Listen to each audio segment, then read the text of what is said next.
जब रूड कहता है कि उनकी व्यक्तिगतता निश्चित रूप से भयानक होगी, तो डियो जल्दी से उसे चुप कराता है और खींचकर दूर ले जाता है।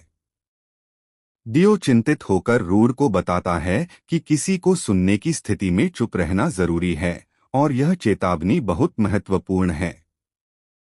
वह समझाता है कि चेब्बल, शक्तिशाली हेडेलियो मार्कवी परिवार का वारिस, एक प्रसिद्ध हेरस सदस्य है जिससे प्रोफेसर भी अपराध नहीं करना चाहते और जो क्रूरता से किसी को भी नष्ट कर देता है जो उसके खिलाफ जाता है।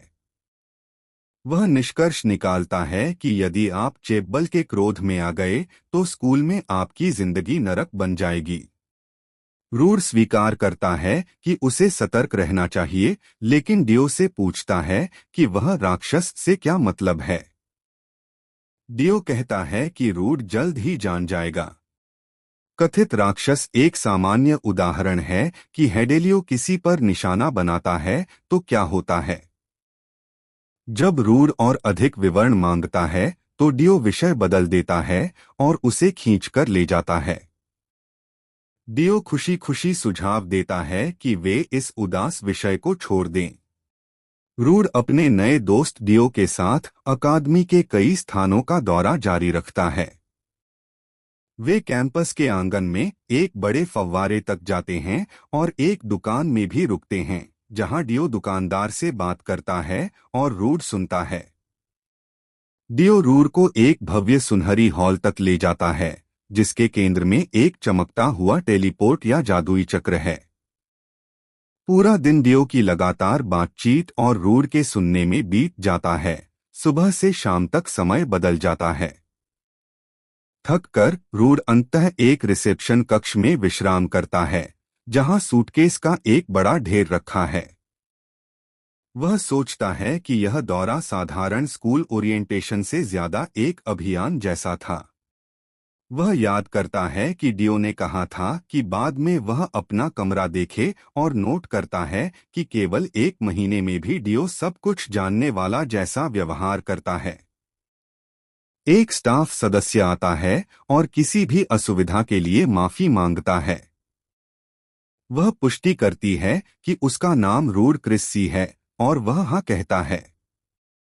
वह बताती है कि उसका सामान अभी आया है और जब तक रूममेट तय नहीं होता उसे अस्थायी कमरे का उपयोग करना होगा। रूड यह सुनकर आश्चर्यचकित होता है कि उसका रूममेट अभी तय नहीं हुआ है। स्टाफ सदस्य कहती है कि सभी निचले स्तर के छात्रों को कमरे साझा करने होते हैं, लेकिन वर्तमान में उसकी कक्षा में कोई उपयुक्त साथी नहीं है और व्यवस्था में कुछ दिन लगेंगे।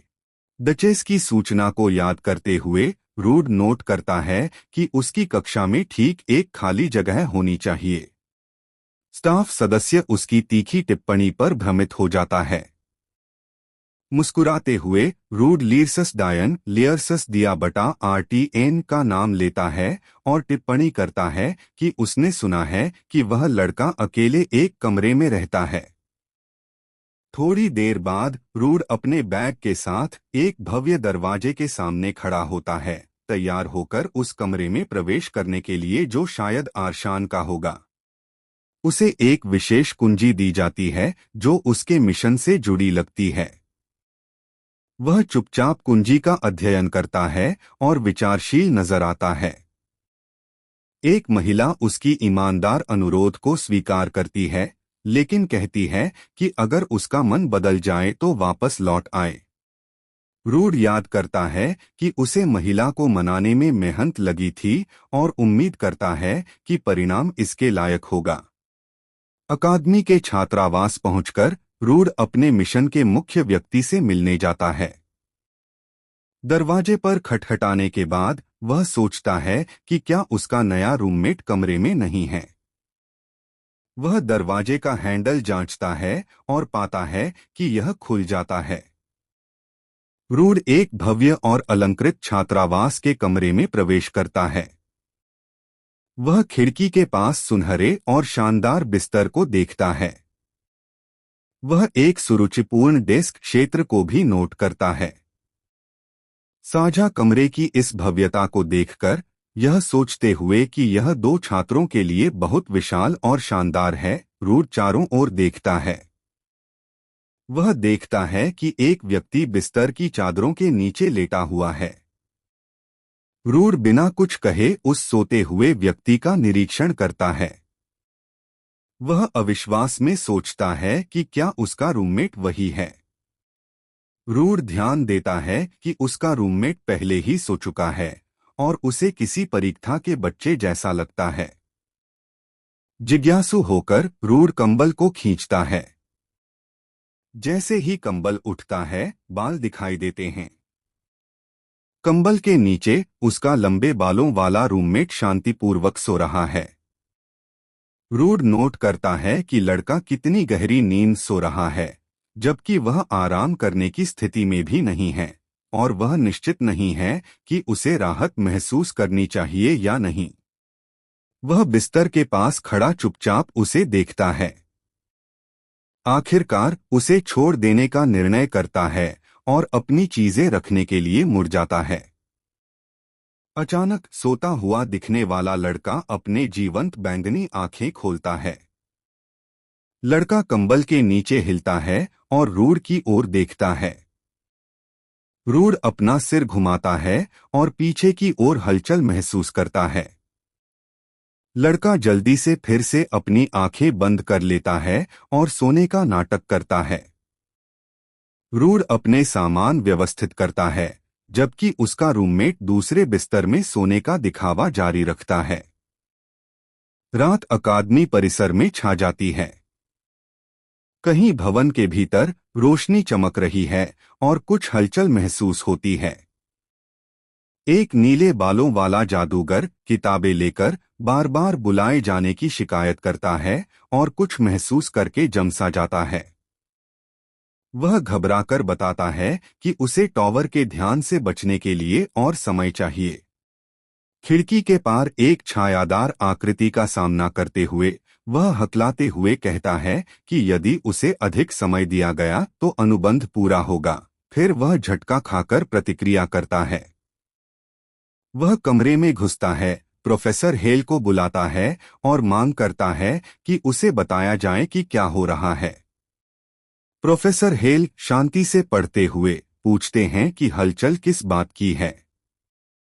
जादूगर कहता है कि उसने अभी एक काली छाया देखी। घबराते हुए वह जोर देकर कहता है कि छाया वास्तविक थी, अनजाने में कि उसके पीछे एक अंधेरी भीषण आकृति मंडरा रही है।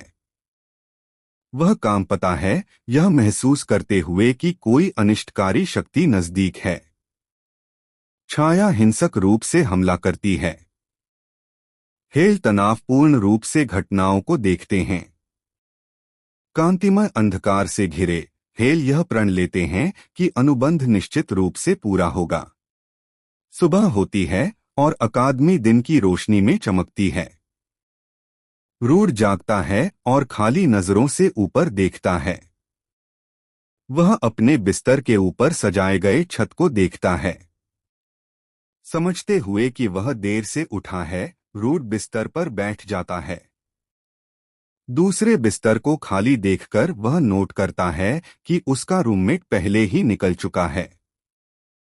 वह सोचता है कि लड़का कब निकला और याद करता है कि उसने रूड के बातचीत के प्रयासों के बावजूद सोने का दिखावा किया था। रूड सोचता है कि शायद उसने कमरे साझा करने में जल्दबाजी की। वह महसूस करता है कि लड़का अपेक्षा से अधिक सतर्क है और नोट करता है कि यहाँ हर कोई जल्दी जागता है।